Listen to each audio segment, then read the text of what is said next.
ভাইয়া জানো, আমি যদি পাখি হতাম তাহলে আমি উড়ে চলে যেতাম। হোয়াট? হা হা হা, তাহলে তুমি তো স্কুলে যেতে না।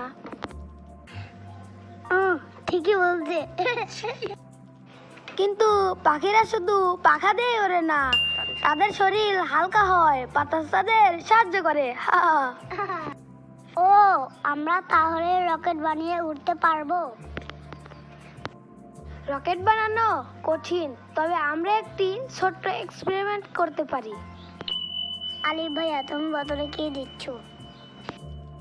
আমি বোতলে সোডা ও মেন্স ট্যাবলেট দিচ্ছি।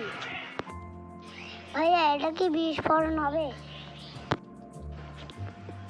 না, এটা শুধু গ্যাস তৈরি করবে আর বোতলটা লাফিয়ে উঠবে। এবার মেন্স ফেলে দিলে বোতলটা আকাশে উড়ে যাবে। ও, এটা তো আকাশে উড়ে গেলে এটা তো রকেট হয়ে গেছে। দেখলা ভাই, বিজ্ঞানীর মজা।